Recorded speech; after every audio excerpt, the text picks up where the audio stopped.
নমস্কার, ঝরাপাতা ইউটিউব চ্যানেলে আপনাকে স্বাগত। বাংলা সাহিত্যের রহস্য, রোমাঞ্চ এবং কিছু ভয়ের গল্পে ভরা এই বিশেষ নিবেদন শুধুমাত্র আপনার জন্য।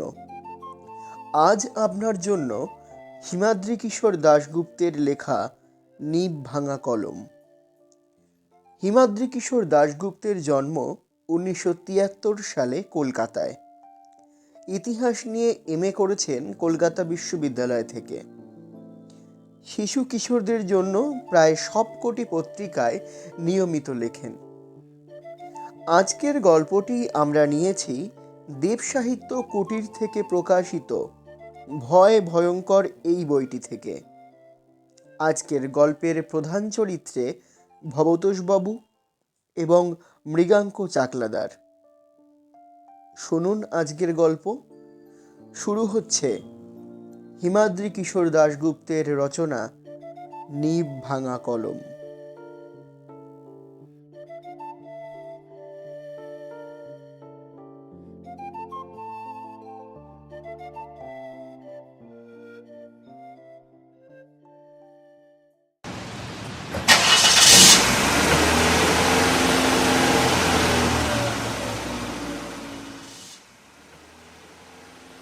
ভবতোষবাবু অফিস ফেরতা যখন পার্ক স্ট্রিটের কলমের দোকানটাতে গিয়ে পৌঁছলেন, তখন সন্ধ্যা নামবো করছে। দোকানের মালিক সুধাময়বাবু হেসে বললেন, আরে মশাই, আপনারা তো দেরি হলো কেন আসতে? আজ আবার আমার একটা নিমন্ত্রণ আছে, বুঝেছেন? এখনই দোকানটা বন্ধ করে যাচ্ছিলাম। রুমাল দিয়ে ঘাম মুছতে মুছতে ভবতোষবাবু বললেন, আর বলবেন না মশাই, আমার অফিসে এখন কাজের যা চাপ, তাতে বেরোবার ফুরসত নেই। সকাল 8টায় অফিসে ঢুকে সেই যে কলম নিয়ে বসলাম, তারপর মাথা তুললাম বেলা 5টায়, তারপর ছুটতে ছুটতে এখানে এলাম। সুধাময়বাবু রসিকতা করে বললেন, হে হে হে হে। আপনার তো কলমের উপর বরাবরই প্রবল টান। আপনি তো কিছুতেই কলম ছাড়তে চান না। মজা করে বললেও কথাটা মিথ্যা বলেননি। ভবতোষবাবুর এই একটাই শখ কলম সংগ্রহ করা। নানা দেশের নানা ধরনের নামী কোম্পানির কলম আছে তার সংগ্রহে। কলম কেনার জন্য তিনি কখনো অর্থের কার্পণ্য করেন না। এই তো মাসখানেক আগে এই দোকান থেকেই 25,000 টাকা দিয়ে বিদেশি ব্র্যান্ডের কলম কিনে নিয়ে গেছেন তিনি। নতুন কোনো কলম এলেই সুধাময়বাবু টেলিফোন করেন তাকে। ভবতোষ দোকানে এসে কলম পছন্দ হলে কিনে নিয়ে যান। দুদিন আগে সুধাময়বাবু টেলিফোন করেছিলেন তাকে, যে জন্যই ভবতোষবাবুর আজ এখানে আসা। ভবতোষবাবু এরপর জানতে চাইলেন, দেখান নতুন কি এলো। সুধাময়বাবু হেসে বললেন, নতুন নয়, হ্যাঁ হ্যাঁ, পুরনো পুরনো, দেখাচ্ছি দেখাচ্ছি। দোকান সংলগ্ন পেছনে একটা ঘর আছে, যেটা দোকানের স্টোর রুম। সেখানে ঢুকে কিছুক্ষণের মধ্যেই একটা কলমের বাক্স নিয়ে বেরিয়ে এলেন সুধাময়বাবু। দেখেই বোঝা যাচ্ছে বাক্সটা অনেক পুরনো। ভবতোষবাবুর সামনে বাক্সটা খুললেন সুধাময়বাবু। তার মধ্যে রাখা আছে একটা লাল রঙের পেট মোটা ফাউন্টেন পেন। কলমটা ভবতোষবাবুর হাতে তুলে দিয়ে সুধাময়বাবু বললেন, এই গায়ের লেখাটা পড়ে দেখুন একবার। লেখাটা পড়ে অবাক হয়ে গেলেন ভবতোষবাবু। পেনটার গায়ে খুদে হরফে লেখা বিখ্যাত এক কলম কোম্পানির নাম। তার সঙ্গে লেখা আছে লন্ডন, ম্যানুফ্যাকচারিং ইয়ার 1900, অর্থাৎ কলমটার বয়স 100 বছরেরও বেশি। ভবতোষবাবু বিস্মিত হয়ে প্রশ্ন করলেন। এ কলম আপনি কোথায় পেলেন? সুধাময়বাবু বললেন, আমার গোডাউনটা পরিষ্কার করতে গিয়ে একটা পুরনো বাক্সের মধ্যে এই কলমের বাক্সটা ছিল। আমাদের এই তিন পুরুষের কলমের দোকান, বুঝেছেন? 100 বছরের পুরনো। একসময় সাহেব সুহেবরা এখানে আসতেন কলম কিনতে, কলম সারাতে। আমার ধারণা তেমন কারোর কলম এটা। ভবতোষবাবু বললেন, এ তো এখন অ্যান্টিক জিনিস মশাই, ক্লিপটা তো রূপোর মনে হচ্ছে। সুধময়বাবু বললেন, হ্যাঁ, অ্যান্টিক, কিন্তু কলমটা একবার খুলে দেখুন। কলমের ক্যাপটা খুলেই ভবতোষবাবু দেখতে পেলেন কলমের নিপটা ভাঙা। তিনি বলে উঠলেন। এ মা, নিব যে ভাঙা! সুধাময় বললেন, হ্যাঁ, ভাঙা। আমার ধারণা কেউ সেই সময় কলমের নিবটা পাল্টাবার জন্য দোকানে কলমটা দিয়ে গেছিল, তারপর আর নিতে আসেনি। এ কথা বলার পর সুধময়বাবু বললেন, তবে ভাঙা হলে এটার এখন অন্য মূল্য আছে। এটা আপনাকে উপহার দিতে চাই আর কি। এ হে, আমি একবার দেখবো নাকি বিদেশে এই নিব পাওয়া যায় নাকি। যদি পাওয়া যায় তবে তো আর কোনো কথাই নেই। ভবতোষবাবু তার কথা শুনে বললেন, কিন্তু আমাকে কেন? যদিও মনে মনে বেশ খুশি হলেন তিনি। সুধাময় বললেন, আরে মশাই, আপনি আমার পুরনো কাস্টমার। কত দামি দামি পেন কেনেন এখান থেকে। তাছাড়া এ জিনিসের মর্ম সবাই বুঝবে না, তাই এটা আপনাকে উপহার দিলাম আর কি। ভবতোষবাবু বললেন, ধন্যবাদ আপনাকে, আপনার উপহার আমি গ্রহণ করলাম। সুধাময়বাবুর দোকান বন্ধ করার তাড়া আছে, তাই আর তার সময় নষ্ট না করে উপহারটা কাঁধের ব্যাগে পুরে ভবতোষবাবু রাস্তায় নামলেন। কলমের দোকান থেকে বাইরে বেরিয়ে রাস্তা পেরোলেন ভবতোষবাবু। পাশেই গড়ের মাঠ। সূর্যর শেষ আলোটুকু ছড়িয়ে পড়েছে বিশাল মাঠে। একসময় ছাত্রাবস্থায় যখন তিনি ইউনিভার্সিটিতে পড়তেন, তখন তিনি বন্ধুদের সঙ্গে ইউনিভার্সিটি পালিয়ে এই গড়ের মাঠে এসে আড্ডা দিতেন। কোথায় হারিয়ে গেছে সেই সব সোনালি দিন। মাঠের দু এক জায়গাতে ছেলের দল খেলা করছে, কিন্তু বিশাল মাঠ ফাঁকাই বলা যায়। মাঠ যেন ডাকছিল ভবতোষবাবুকে। তিনি একলা মানুষ, তাছাড়া আজ বাড়ি ফেরার তেমন তাড়াও নেই। পরদিন কালী পুজো, অফিস ছুটি। তার বাড়িও বেশি দূরে নয়, এই কলকাতা শহরেই ঝামাপুকুর লেনে। ভবতোষ ভাবলেন মাঠে গিয়ে কোথাও একটু বসা যাক। বহুদিন এমন কোনো খোলামেলা জায়গাতে গিয়ে বসেননি তিনি।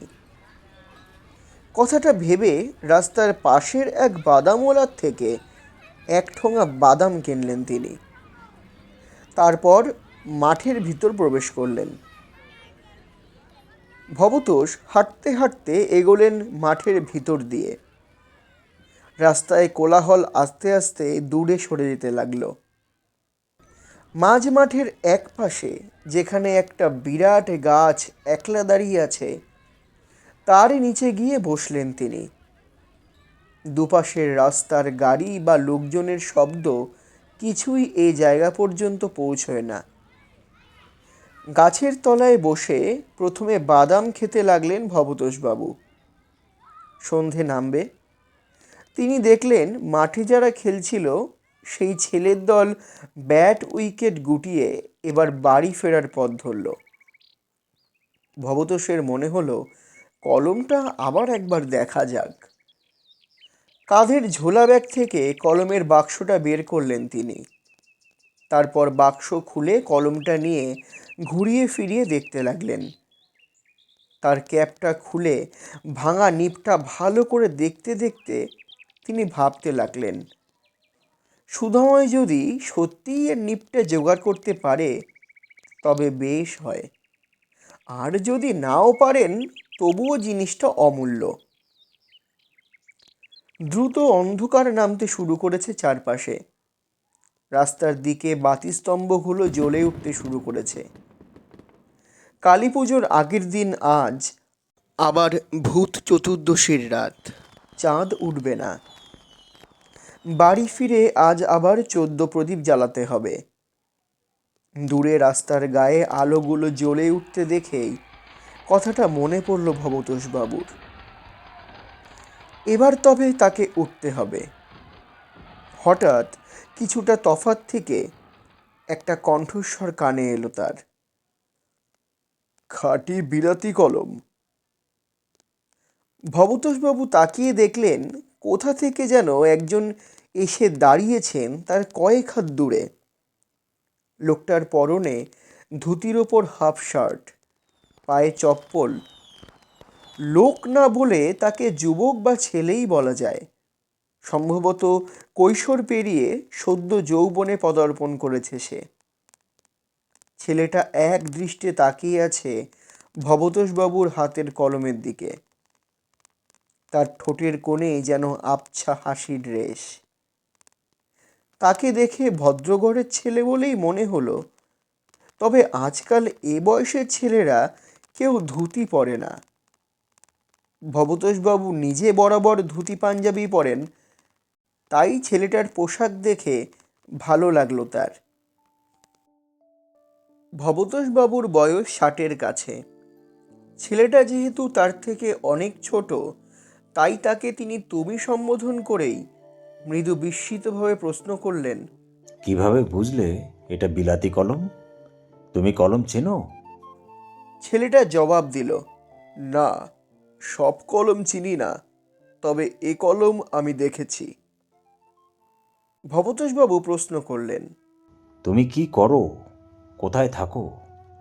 এমন কলম কোথায় দেখেছো? ছেলেটা একটু ইতস্তত করে বলল, আমি ঢাকা বিশ্ববিদ্যালয়ের ছাত্র। কথাটা শুনেই ভবতোষ বললেন, বেশ বেশ, কলকাতায় বেড়াতে এসেছো বুঝি? একসময় আমার পূর্বপুরুষরাও ঢাকায় থাকতেন। আমার জন্ম অবশ্য এই কলকাতা শহরে। এরপর ছেলেটা জবাব দিল, এ কলম হজ্জন সাহেবের ছিল। ভবতোষবাবু জানতে চাইলেন, হাসান সাহেব কে? ছেলেটা জবাব দিল, কুমিল্লা সাব জজ সাহেব, ম্যাজিস্ট্রেট সাহেব। তার ওই কলম নিয়ে একটা গল্প আছে। কি গল্প? কৌতূহলী হয়ে জানতে চাইলেন ভবতোষবাবু। ছেলেটা বলল, শুনবেন? তবে একটু বসেই বলি। আমাকে এখানে থাকতে হবে। একজন আসবে এখানে। দ্রুত অন্ধকার ঘিরে ধরছে চারিদিকে। ছেলেটার মুখ যেন ঝাপসা হয়ে আসছে। ভবতোষবাবুর কয়েক হাত তফাতেই বসল ছেলেটা। তারপর শুরু করলো তার কাহিনী। আজ থেকে প্রায় 100 বছর আগের ঘটনা। 1920 সন। ব্রিটিশ রাজশক্তি তখন নিপীড়ন চালাচ্ছে ভারতবর্ষের বুকে। আর ব্রিটিশ শাসনকে উৎখাত করার জন্য শুরু হয়েছে সশস্ত্র বিপ্লবী আন্দোলন। আর তাতে ঝাঁপিয়ে পড়ছে অবিভক্ত বাংলার যুব সমাজ। স্কুল কলেজ থেকে বেরিয়ে আসছে দেশমাতৃকাকে পরাধীনতার গ্লানি থেকে মুক্ত করতে। যোগ দিচ্ছে বিপ্লবী আন্দোলনে। তারা মারছে এবং মরছেও। 1908 সনে ফাঁসির দড়ি গলায় পড়েছেন ক্ষুদিরাম বসু। শহীদ হয়েছেন প্রফুল্ল চাকি, প্রফুল্ল চক্রবর্তী সহ চেনা অচেনা অনেকে। ব্রিটিশ পুলিশের ফাঁসির দড়ি বা বন্দুকের গুলি কিছুই দমাতে পারছে না বাংলার দামাল ছেলেদের। যেন দেশের জন্য শহীদ হবার জন্যই জন্মেছে তারা। কলকাতার অনুশীলন সমিতির শাখা হিসেবে 1905 সালে ঢাকাতেও বিপ্লবী সংগঠন অনুশীলন সমিতি প্রতিষ্ঠিত হয়। ঢাকা বিশ্ববিদ্যালয়ের বহু ছাত্র যোগ দেয় তাতে। তেমনই এক ছাত্র ছিল মৃগাঙ্ক চাকলাদার, 16 বছর বয়স, বিশ্ববিদ্যালয়ের 2য় বর্ষের ছাত্র। ছেলেবেলায় বাবা মা মারা গেছিল তার। নিকটাত্মীয় বলতে আর কেউই ছিল না। দুঃসম্পর্কে এক মামার বাড়িতে কাজকর্ম করে দেবার বিনিময়ে থাকতো সে। তারপর সে বিশ্ববিদ্যালয়ের হোস্টেলে উঠে এসেছিল। মেধাবী ছাত্র বলে কিছু জলপানি পেত আর 2টো দোকানে খাতা লেখার কাজ করত, তাতেই চলতো তার। ভবতোষবাবু বললেন, কিন্তু তার সঙ্গে হসন সাহেবের কলমের সম্পর্ক কি? তুমি তো বললে হসন সাহেবের কলমের গল্প বলবে। ছেলেটা বলল, সম্পর্ক আছে, একটু ধৈর্য ধরে শুনুন। অন্ধকারে পুরো ঢেকে গেছে ছেলেটার মুখ। সে আবার বলতে শুরু করলো, হ্যাঁ, ওই মৃগাঙ্ক চাকলাদার। সে যুক্ত হলো গুপ্ত সমিতির সঙ্গে। কিছুদিনের মধ্যেই তার কাঁধে একটা দায়িত্ব বর্তালো। বিপ্লবীদের এখন অস্ত্রের দরকার। ঠিক হলো কুমিল্লার এক পুলিশ চৌকিতে হানা দিয়ে রাইফেল পিস্তল লুট করতে হবে। সেই মতো আরও কয়েকজন সঙ্গীর সঙ্গে কুমিল্লায় পৌঁছলো সে। স্থানীয় গুপ্ত সমিতির সাহায্যে বেশ কয়েক মাস কুমিল্লায় থাকার পর অবশেষে এলো সেই নির্দিষ্ট দিন। সেদিনও ছিল এমন এক ভূত চতুর্দশীর রাত। চারপাশ অন্ধকার থাকবে বলে সে রাতকেই বেছে নিয়েছিল তারা। মাঝরাতে তারা অতর্কিত হানা দিল পুলিশ ফাঁড়িতে। জনাশাতেক বাঙালি যুবকের দল। শুরু হলো দুপক্ষের গুলির লড়াই। মুহুর্মুহু গুলির শব্দ আর বন্দে মাতারম ধ্বনিতে বিলীন হয়ে যেতে লাগলো রাত্রির নিস্তব্ধতা। এ কথা বলে রাস্তার দিকে কি যেন দেখার চেষ্টা করে থামলো ছেলেটা। গল্পটা এবার আকর্ষণ করতে শুরু করেছে ভবতোষবাবুকে। তিনি বললেন, থামলে কেন বলো? আবার বলতে শুরু করলো ছেলেটা, বিপ্লবীদের গুলিতে মারা পড়ল এক গোড়া পুলিশ অফিসার। ঘায়েল হলো বেশ কয়েকজন দেশি সেপাই। 4টে রাইফেল আর 3টে পিস্তল ছিনতাই করে পালাবার পথ ধরল বিপ্লবীরা। কিন্তু কিছুটা পথ এগোবার পরই একটা পুলিশের গাড়ি পিছু ধাওয়া করল। অন্যরা পালাতে পারলেও মৃগাঙ্ক আর দলনেতা কানাই গুপ্ত ঢুকে পড়লেন একটা বাড়িতে।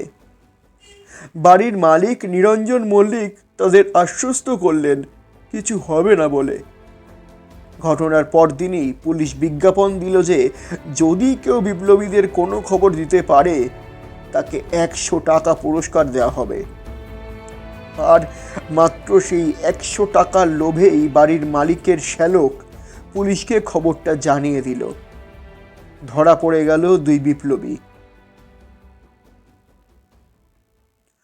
এ পর্যন্ত বলে আবারও মাঠের একপাশে রাস্তার দিকে তাকিয়ে চুপ হয়ে গেল ছেলেটা।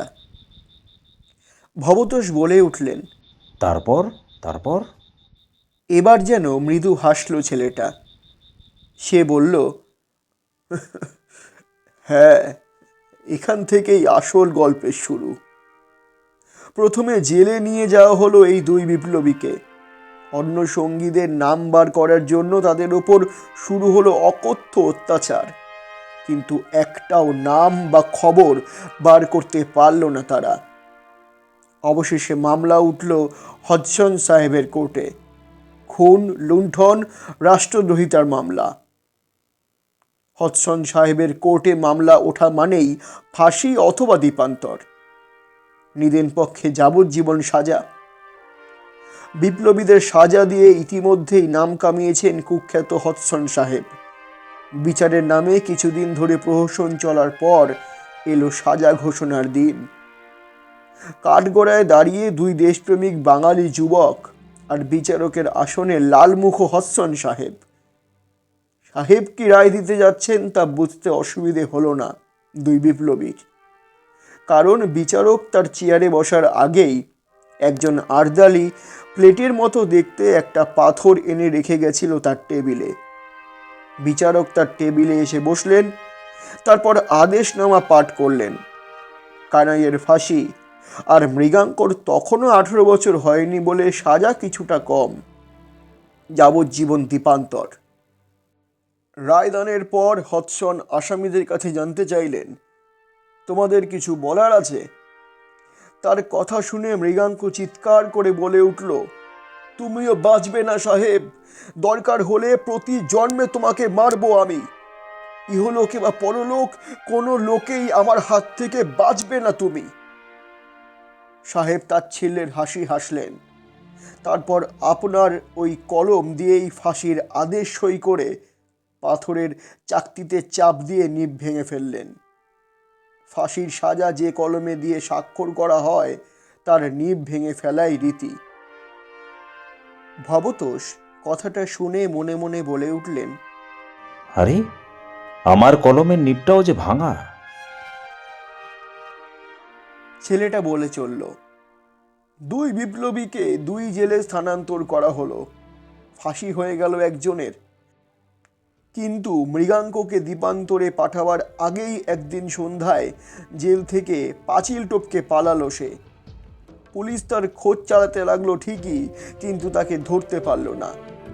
মৃগাঙ্ক পালিয়ে চলে এলো এই কলকাতায়, কিন্তু সে তার শপথের কথা ভুলল না, যেভাবেই হোক শাস্তি দিতে হবেই হডসনকে। এদিকে অন্য একটা ঘটনা ঘটেছিল।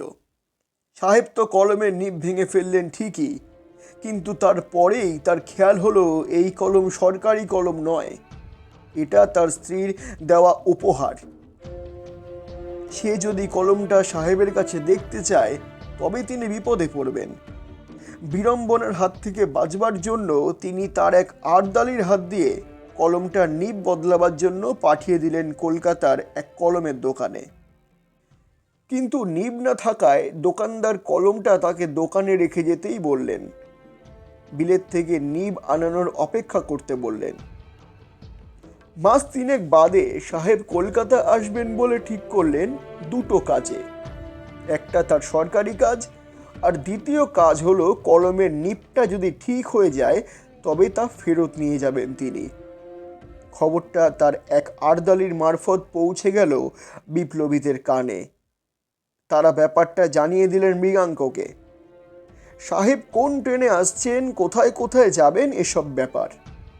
সাহেব ট্রেন থেকে নামতেই মৃগাঙ্ক অনুসরণ করলো তাকে। সাহেব প্রথমে লাট ভবনে ঢুকলেন, তারপর সেখানের কাজ সেরে রাস্তা পেরিয়ে গড়ের মাঠ ঢুকলেন, কোনাকুনি মাঠ পেরিয়ে পার্ক স্ট্রিটের কলমের দোকানে যাবার জন্য। আর ঠিক এই জায়গাতেই হডসন সাহেব আর মৃগাঙ্কর দেখা হলো।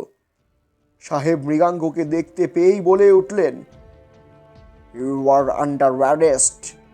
মৃগাঙ্ক, তুমি ধরা দাও। সাহেবের সঙ্গে একজন দেহরক্ষী ছিল, সে ধরতে গেল তাকে, কিন্তু মৃগাঙ্ক তৈরি হয়েই ছিল। সে পিস্তল বার করে গুলি চালিয়ে দিল হডসন সাহেবের হৃৎপিণ্ড লক্ষ্য করে। তার নিব ভাঙা কলমটাই তার মৃত্যু ডেকে আনলো। কিন্তু দেহরক্ষীকে লক্ষ্য করে মৃগাঙ্ক বেশ কয়েকটা গুলি চালালো ঠিকই, কিন্তু তার লক্ষ্যভ্রষ্ট হলো। সেই দেহরক্ষীর পাল্টা গুলিতে নিহত হলো মৃগাঙ্ক চাকলাদার। তার দেহটা পরবর্তীকালে কাউকে না জানিয়ে এই গড়ের মাঠেই পুঁতে দেওয়া হয়েছিল, ঠিক যেমন প্রফুল্ল চাকির ছিন্ন মুন্ড পুঁতে ফেলা হয়েছিল কলকাতার এক পার্কে। এই পর্যন্ত বলেই থেমে গেল ছেলেটা। ভবতোষবাবু বিস্মিতভাবে বলে উঠলেন, এত কথা তুমি জানলে কিভাবে? তুমি কি বলতে যাচ্ছ আমার কলমের? ভবতোষের কথা শেষ হতে না হতেই একটু তফাতে তাকিয়ে তড়াক করে লাফিয়ে উঠল ছেলেটা। তারপর দ্রুত গিয়ে আশ্রয় নিল গাছের গুড়ির আড়ালে। ভবতোষ দেখতে পেলেন রাস্তার দিক থেকে মাঠ পেরিয়ে 2টো ছায়ামূর্তি এগিয়ে আসছে তার দিকে। লোক দুজন ভবতোষবাবুর সামনে এসে দাঁড়ালো। অন্ধকারের মধ্যে ভবতোষের যা মনে হলো তাতে তাদের একজনের পরনে সাহেবি পোশাক, কোট, হ্যাট, আর তার সঙ্গীর পরনে পুলিশের পোশাক। সাহেবের পোশাক পরা লোকটা ভবতোষবাবুর উদ্দেশ্যে ভাঙা ভাঙা বাংলায় বলল, বাবু স্ট্যান্ড আপ, উহা আমার কলম, উহা আমাকে ফিরাইয়া দাও। তার কথা শুনে ভবতোষ বুঝতে পারলেন লোকটা সত্যিই সাহেব। বিস্মিতভাবে তিনি উঠে দাঁড়াতে যাচ্ছিলেন, ঠিক সেই সময় গাছের গুড়ির আড়ালে থেকে বেরিয়ে এলো ছেলেটা। তাকে দেখেই সাহেব বলে উঠলেন, তুমি? ছেলেটা বলে উঠল, হ্যাঁ আমি। তোমাকে কলমটা এখানে আবার টেনে আনবে জানতাম সাহেব। ভাঙা নিবের কলমটার প্রতি তোমার টান পরকালেও গেল না, যেমন যায়নি আমার আক্রোশ। সাহেব বলে উঠলেন, ইউ আর আন্ডার অ্যারেস্ট, তুমি ধরা দাও মৃগাঙ্ক। ছেলেটা বলে উঠল, না, তোমাকে পরকালেও ছাড়বো না আমি সাহেব। পিস্তল বার করলো মৃগাঙ্ক। সাহেবের অনুচর তাকে ধরতে যেতেই মৃগাঙ্ক গুলি চালিয়ে দিল সাহেবের বুক লক্ষ্য করে। বুলেটের খোলটা ভবতোষবাবুর গায়ে এসে পড়ল, আর তার মধ্যেই বুলেটটা ফুঁড়ে দিল সাহেবের বুক। মুখ থুবড়ে মাটিতে পড়ে গেলেন সাহেব। এরপর শুরু হলো মৃগাঙ্ক আর সাহেবের দেহরক্ষীর মধ্যে গুলির লড়াই। হাত পা কাঁপছে ভবতোষবাবুর, উঠে দাঁড়াতে গিয়েও পারছেন না তিনি। আর এরপরই হঠাৎ গুলির আঘাতে ভবতোষবাবুর গায়ের ওপর ছিটকে পড়ল ছেলেটা। পুলিশটা এবার বন্দুক তাক করে এগিয়ে এলো ভবতোষের দিকে। হয়তো সে ভবতোষবাবুকে ছেলেটার সঙ্গী মনে করেছে। আতঙ্কে চোখ বুজে ফেললেন ভবতোষবাবু। লোকটা এসে তার একটা কাঁধ চেপে ধরল। কাঁধ ধরে ঝাঁকাতে ঝাঁকাতে এরপর যেন বলতে লাগলো, আরে মশাই, উঠে পড়ুন, উঠে পড়ুন। তাহলে লোকটা গুলি চালাবে না? ভয়ে ভয়েই চোখ খুললেন ভবতোষবাবু। তিনি চোখ মেলে দেখলেন তার সামনে একজন পুলিশ দাঁড়িয়ে আছে ঠিকই, কিন্তু একটু আগে দেখা সাহেবের সঙ্গী সেই পুলিশ নয়।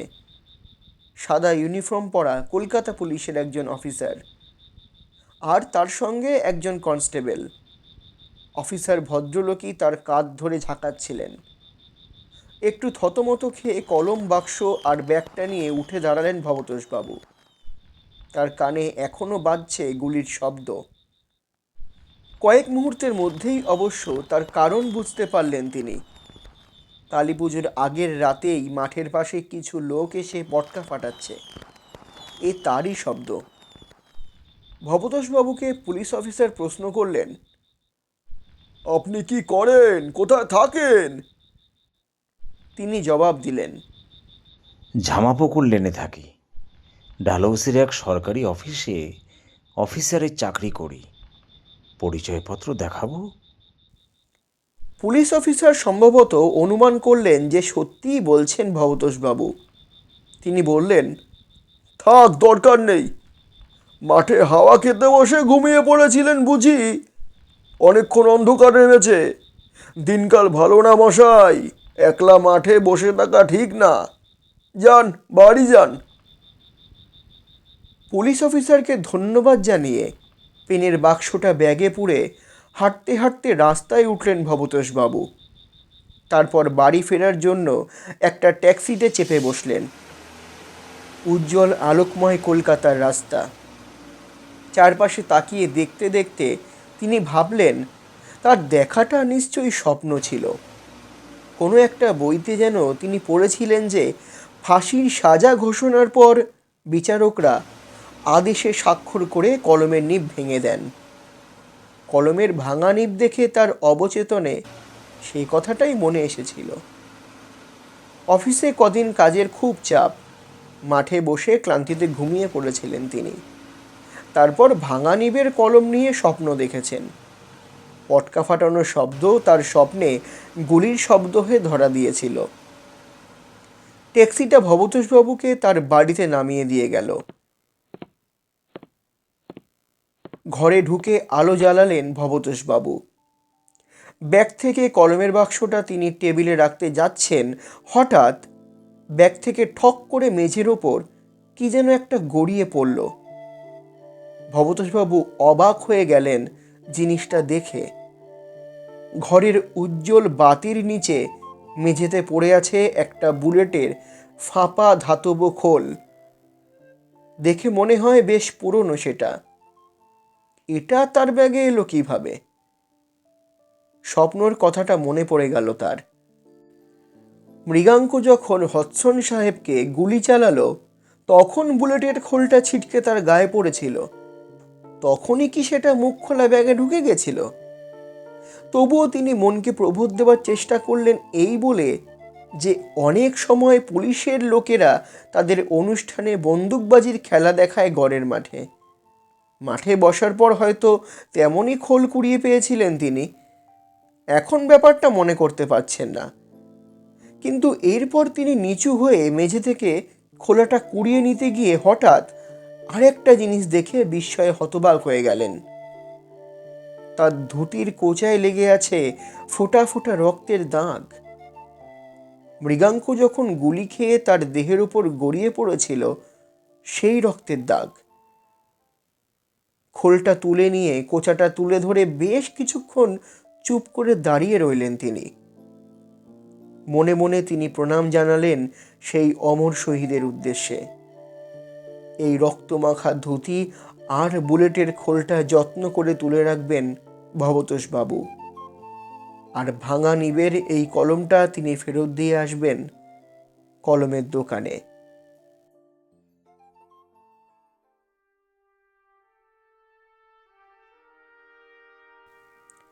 শুনছিলেন নিব ভাঙা কলম, রচনা হিমাদ্রি কিশোর দাশগুপ্ত, গল্প পাঠ মৃগাঙ্ক চাকলাদার, হডসন ও পুলিশ অফিসার বিজয় সাহা, ভবতোষবাবু সুখেন্দু দেবনাথ, সুধাময় বাবু দেবব্রত মজুমদার।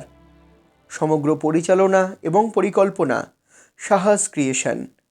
আবহ সঙ্গীত এবং শব্দগ্রহণ তরঙ্গ দ্য আল্টিমেট মিউজিক। প্রচার অলঙ্করণে চারুলিপি। শুনলেন আজকের পর্ব। দেখা হচ্ছে আগামী পর্বে নতুন কোনো গল্প অথবা কবিতা নিয়ে। ততক্ষণ শুনতে থাকুন, পাশে থাকুন ঝরাপাতা ইউটিউব চ্যানেলের। আমাদের চ্যানেলের অন্যান্য নিবেদনগুলি শুনতে এখনই সাবস্ক্রাইব করুন ঝরাপাতা ইউটিউব চ্যানেল। দেখা হচ্ছে আগামী পর্বে। ধন্যবাদ।